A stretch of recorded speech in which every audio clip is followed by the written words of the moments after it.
What's up everyone, Nick here, and I've got something really special for you today, a blast from the past. I mentioned last week that the summer after I graduated high school, but before I went on to college, I did some of the hardest training of my life, and I actually kept a log of that training. Check this out.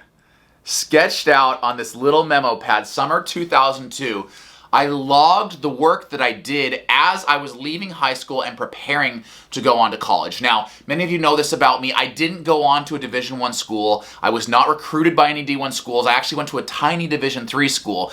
But even though it was D3 and I wasn't on scholarship, I had a passion for running, and I knew that I wanted to see how good I could be. I knew that I was going on to college to continue my running career. Now, at the time, I was a 9-time state champion coming out of the state of Idaho, but I hadn't won any NCAA titles. I hadn't made 2 Olympic teams. I'd never won a world medal. I was just an 18-year-old kid who absolutely loved running. And I think in this log you'll see, one, a lot of chicken scratch handwriting because I have horrible handwriting. But you're also going to see just the amount of work that I was willing to do. Now, looking back, I remember clearly how hot Idaho summers are. This is growing up in Boise, Idaho.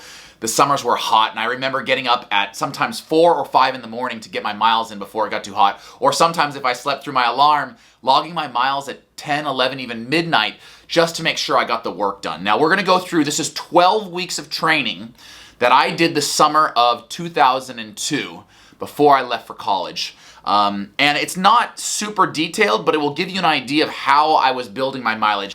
Now, I do always say when you're in base building, I want you to start, at about 50% of what your ultimate goal is for the mileage and build no greater than 10% per week. So if my goal was to run 60 miles a week, I'd probably start around 30 miles and build, somewhere around 3 to 5 miles a week. I didn't do that.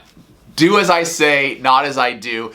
I remember coming off of this, I had just won the state title in 800, 1600, 3200, and 4x4. I was really amped up about my progress, and I had suffered an injury that winter, so I didn't feel like I needed a long break. I think I took 1 week off of training, and then I threw myself in here.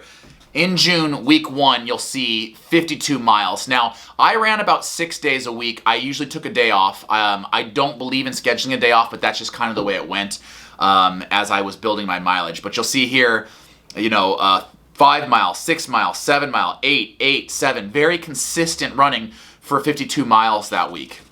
Then you jump in, to week 2, and you see here, I've actually written that I had a warm-up. What I like to do this summer, I remember that summer I'd run about a mile or a mile and a half, and then I'd stop and stretch. And I was really working on mobility that summer, and we'll talk about that a little bit later. But here, week 2, 59 miles. This is a phenomenal week. I had set a goal of trying to average 60 miles a week that summer. And here, just 1 mile shy of it, I got really close.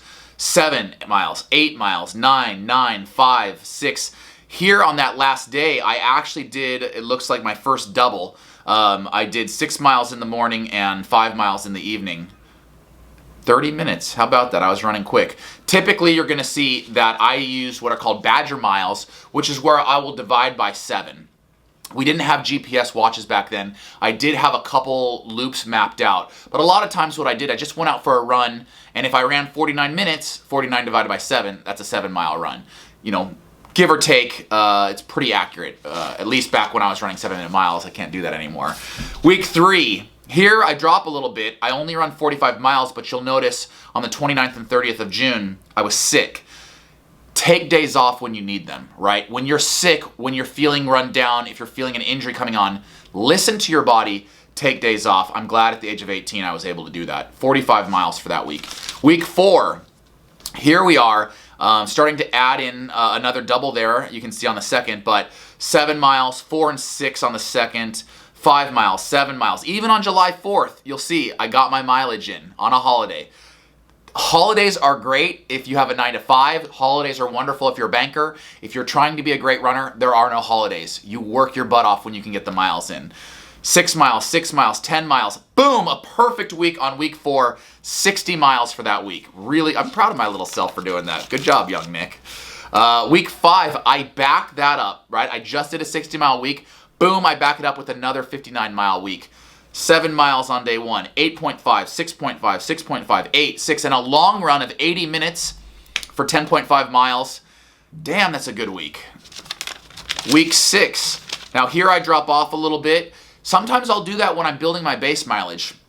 I'll come up and I'll go down. I'll come up and I'll go down. Certainly when I was running really consistent mileage as a pro, I'd have a 70-mile week followed by a 60-mile week. And I purposely did that to give my body that rest that it needed.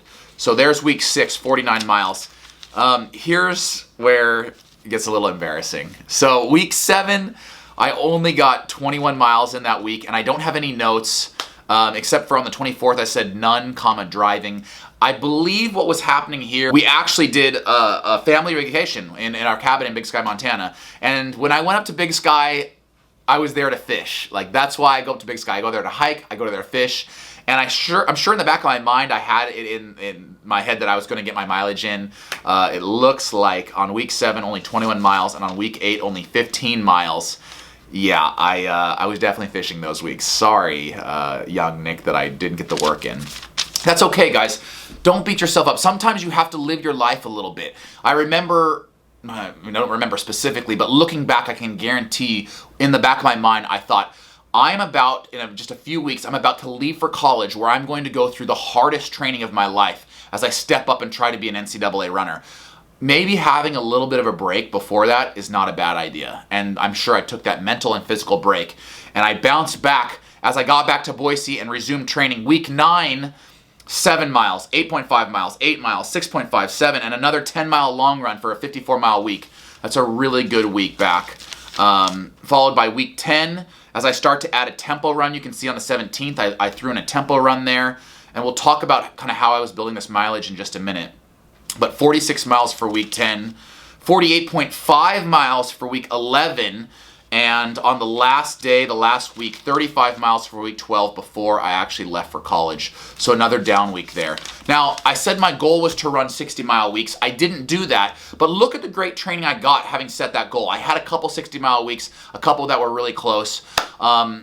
It obviously worked out for me. In the back of this notebook, I wrote down my short-term, my intermediate, and my long-term goals for my first year of college. And we're going to go over that in the next video. If you want to see that, hit that subscribe button. In the next video, we'll talk about the goals that I set for myself as an 18-year-old and whether I accomplished those goals or not. That's the next video. But right now, those were the gross numbers. Those are the weekly total mileage. But we need to talk about how I broke that down.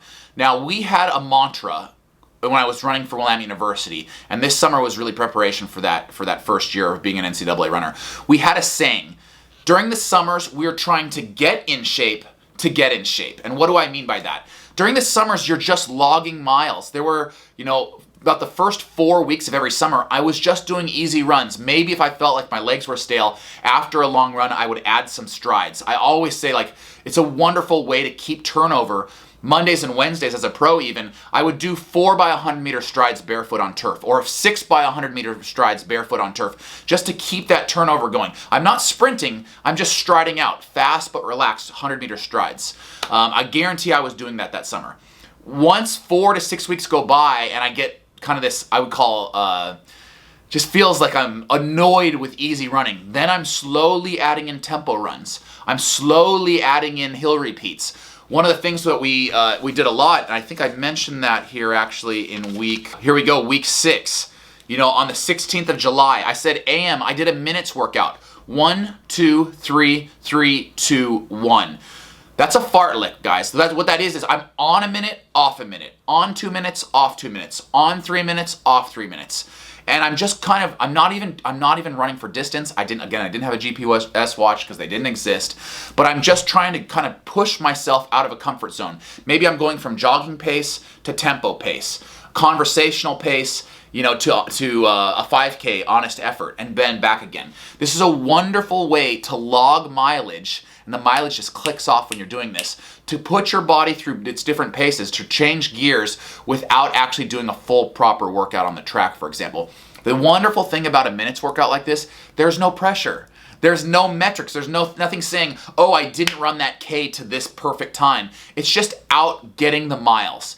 So that's how I used to log my mileage in the summers. I did that in high school, I did that in college, and then as a pro, once I got done with a full season, of course our seasons were all the way through the summer as a pro, in the fall, that's how I started to get back on my feet. that first few weeks, and this was 12 full weeks before you really start training for a season, think in the back of your mind, I'm just getting in shape to get in shape. I'm prepping my body so that when I get back to team practice, I'm able to keep up with everybody else. I'm able to go through the rigorous week that is a full training week during season, and I'm not going to get injured. I'm going to continue to progress. I hope that sheds some light on how I used to view base building. I always talk about goal setting, how critical it is to ultimately getting where you want to go as an athlete, as an entrepreneur, as anyone in life that's a goal setter and goal achiever. Next video, we are going to talk about the goals that I set for myself that first year of NCAA running. Did I accomplish them? We'll find out soon. See you then.